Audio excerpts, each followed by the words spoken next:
amores, chegamos à nossa aula de educação financeira.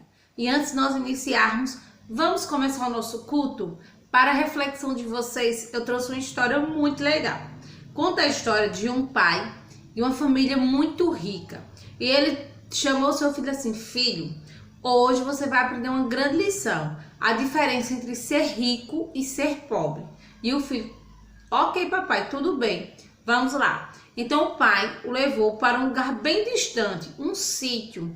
E ali a criança ficou em contato com uma família muito humilde.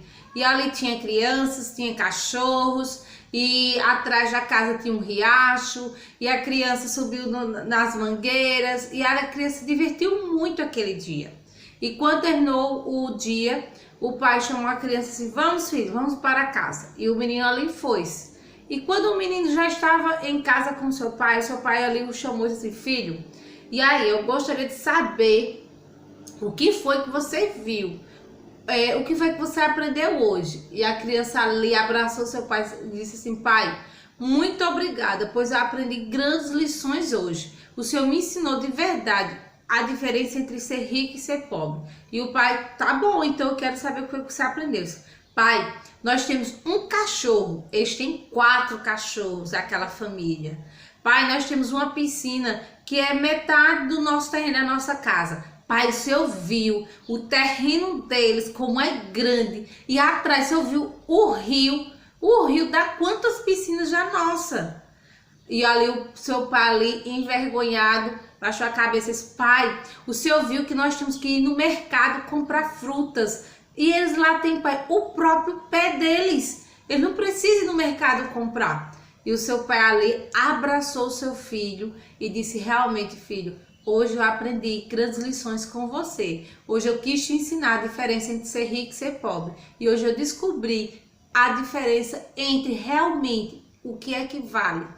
Realmente o valor real da vida não é os bens, as posses, e sim o que as pessoas enxergam do outro.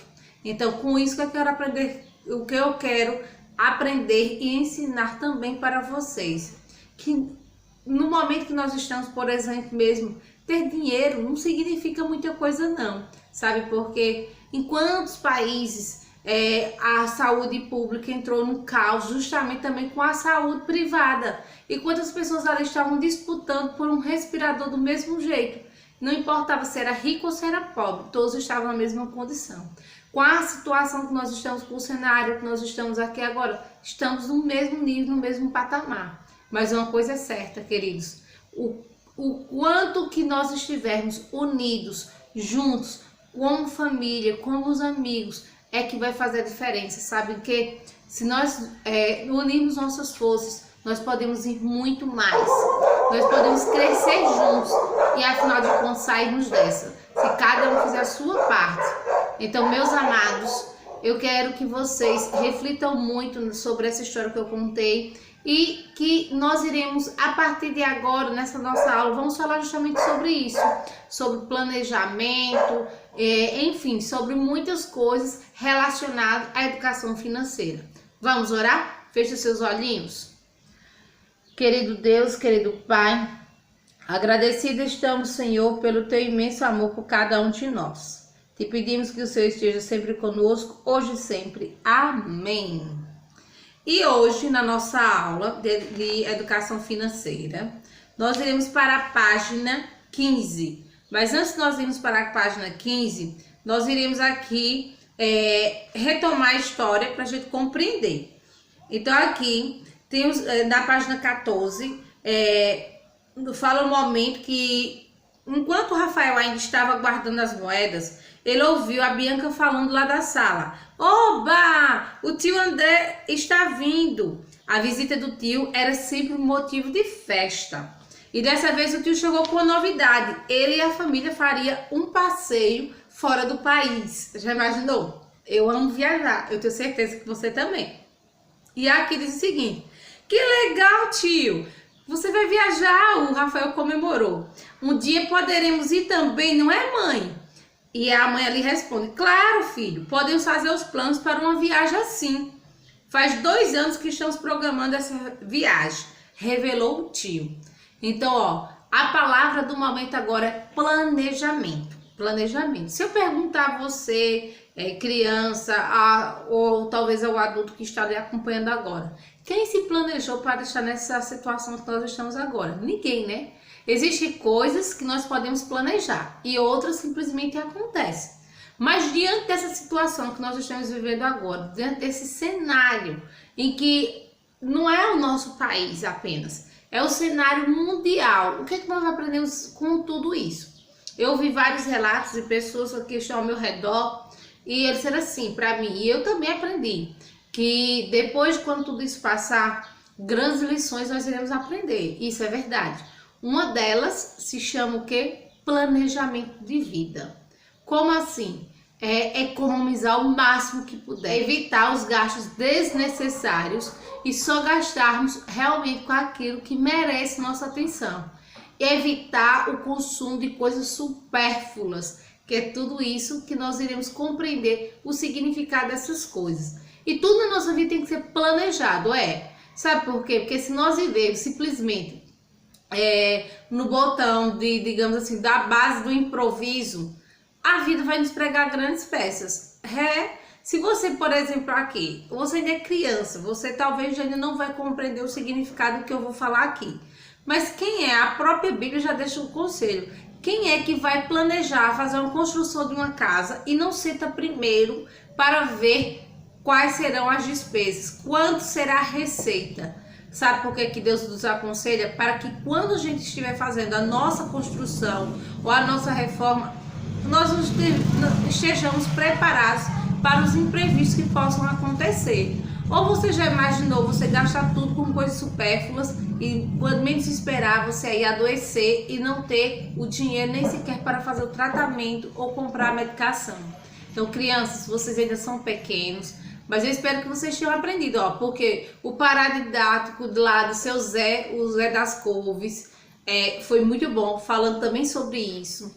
O paradidático dessa semana, que o menino que tudo queria, também falava sobre isso. E agora vem a educação financeira, mais uma vez reforçando, é como que as coisas estivessem se casando todos entre si. Então veja só, a primeira coisa que nós temos que fazer é planejamento. Então você ainda é criança e você ainda vai estar adaptando alguns dos seus sonhos. Por exemplo mesmo, eu compreendo perfeitamente que muitos dos sonhos de vocês que listaram lá no início do ano do projeto Educação Financeira vão ter que ser adaptados. Ou seja, alguns vão ter que esperar mais um tempo para ser realizados.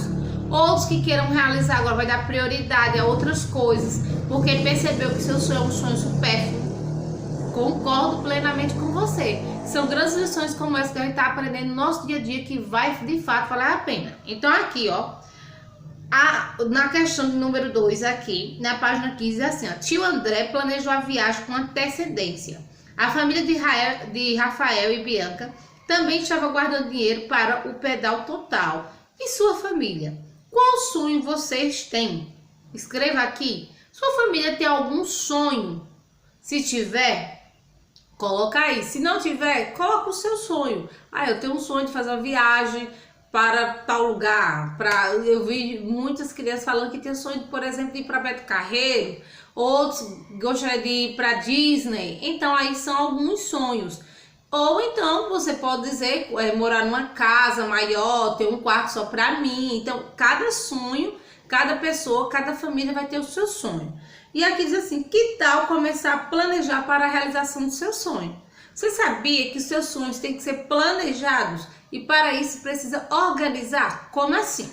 Se é um sonho de curto período, então você tem que saber, por exemplo, para quando você quer alcançar esse objetivo. Se seu objetivo você quer alcançar em um ano, então você precisa descobrir quanto é o seu sonho. Descobre quanto é o seu sonho, descobre quanto tempo você quer realizar e divide esse valor por igual. Então você ali vai ter uma noção de quanto você terá que economizar mensalmente, ou semanalmente, ou quinzenalmente, para você realizar esse seu sonho. Mas o seu sonho é um sonho de longo período, então você tem que fazer a mesma coisa.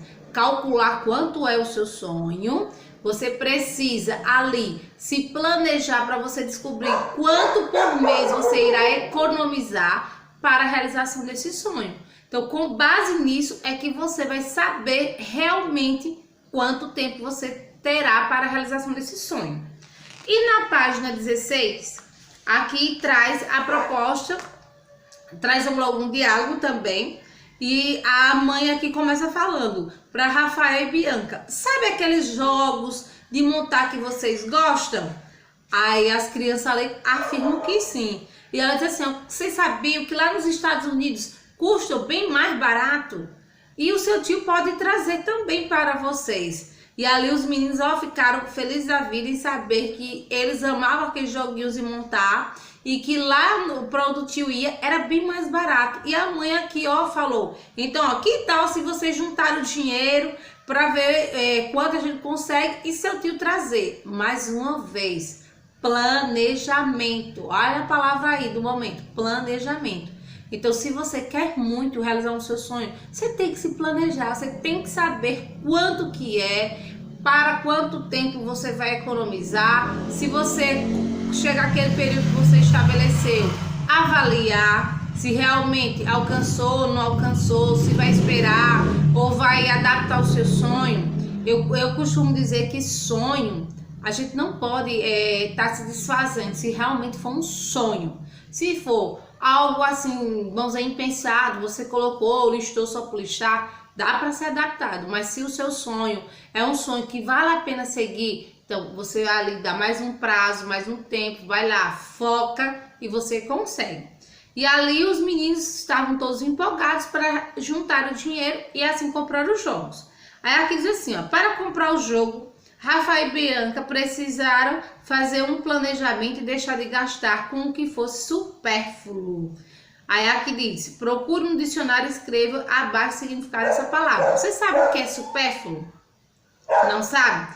Então dá uma pesquisada lá no dicionário. Mas enquanto você daqui a pouco vai lá dar uma olhadinha, eu vou falar aqui com poucas palavras o que é supérfluo. Então supérfluo é tudo aquilo que se você tem, bem, mas se você não tiver, também não vai fazer diferença. É um gasto a mais, um gasto desnecessário. Então aí você vai pesquisar com as palavras do dicionário e adaptar com as suas e você vai colocar aí. Na questão número 2, você vai usar agora 3 siglas. Então você vai colocar N para necessário, D para desnecessário e S para supérfluo. Então aqui, tipo, ir para a lanchonete todo sábado à noite. Você acha que esse gasto é um gasto necessário, desnecessário ou supérfluo? Olha o outro, remédio, roupa nova para um aniversário, tênis da última moda, mensalidade da escola, materiais para um trabalho escolar. Então aí vai variar muito da sua opinião, isso aqui é pessoal. Então você vai colocar aí, se você acha que esse é um gasto necessário, coloca N. Se você acha que é desnecessário, D. Se você acha que é supérfluo, S. Então, meus amores, essa foi a nossa aula de educação financeira hoje.